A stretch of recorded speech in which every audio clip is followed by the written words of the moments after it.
असहजता पैदा होती है आदर्श से। मनुष्य पाखंडी हुआ, असहज हुआ, जटिल हुआ आदर्शों के कारण। लोग सिखा रहे हैं एक दूसरे को, माँ बाप सिखाते हैं बच्चों को, ऐसे हो जाओ कि देखो तुम्हें बनना है बुद्ध जैसा, कि बनना है सिकंदर जैसा, कि बनना है ऐसा। कोई माँ बाप अपने बच्चों को नहीं कहते कि तुम ही बनना है। बचना बुद्धों से, बचना महावीरों से। वे हो गए, सुंदर थे, महिमापूर्ण थे, मगर उनसे अगर कोई एक बात सीखनी हो तो यही सीखना कि वे अपनी निजता में जिए, तुम भी अपनी निजता में जीना। आचरण मत करना, अनुकरण मत करना। अनुकरण और आचरण आदमी को झूठा कर देते, क्योंकि द्वंद्व पैदा हो जाता। तुम कुछ हो, कुछ थोपते हो तो दोहरी बात हो जाती।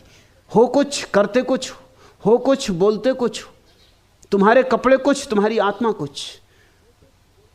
तुम्हारे बाहर भीतर के रंग में भेद पड़ जाता है, तुम्हारे भीतर खंड हो जाते।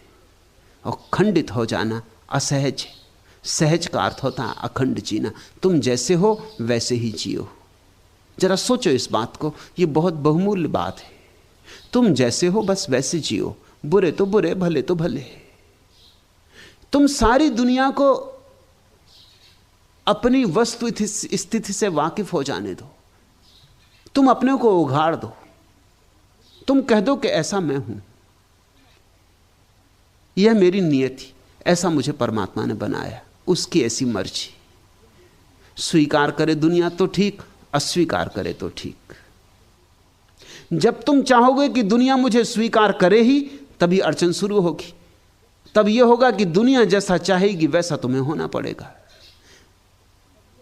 जब तुम चाहोगे कि दुनिया मुझे सम्मान दे तो अड़चन शुरू होगी, क्योंकि दुनिया सम्मान देगी अपने शर्त के आधार पर। उसकी शर्तें पूरी करोगे तो सम्मान देगी, उसकी शर्तें अगर पूरी नहीं हुई तो असम्मान करेगी। जिस आदमी ने कुछ होना चाहा वह भयग्रस्त हो जाएगा। जो भयग्रस्त हुआ कमजोर हुआ, आत्मा खोई उसने। कुछ होना मत चाहना, जो तुम हो पर्याप्त हो। परमात्मा की दृष्टि में तुम अंगीकार हो, अन्यथा तुम होते ही नहीं।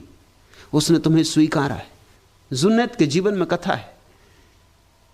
नए गांव में आके ठहरा जुन्नैद, सूफी फकीर था, बड़ा फकीर था। उसके पड़ोस में एक शरारती उपद्रवी आदमी था। 2-4 दिन तो उसने देखा, फिर उसके बर्दाश्त के बाहर हो गए। एक सांझ प्रार्थना कर रहा था, नमाज में था। प्रार्थना के बाद उसने कहा, हे प्रभु, इस आदमी को समाप्त कर, इसकी क्या जरूरत है दुनिया में। ये मेरा पड़ोसी, ये सिवाय उपद्रव के कुछ भी नहीं। ये तेरे लोगों को सताता है, परेशान करता है, दुष्ट है। जुन्नैद को कभी किसी प्रार्थना में परमात्मा का उत्तर ना आया था। उस दिन आया। परमात्मा ने कहा, जुन्नैद तू 4 दिन से यहां है, मैं इस आदमी के साथ 60 साल से हूं। ये 60 साल से मेरा पड़ोसी, क्योंकि मेरे तो सभी पड़ोसी। मैं इसे 60 साल से बर्दाश्त कर रहा हूं, तू 4 दिन ना कर सका। और जब मैं इसे 60 साल से बर्दाश्त कर रहा हूं तो इसमें कुछ होगा।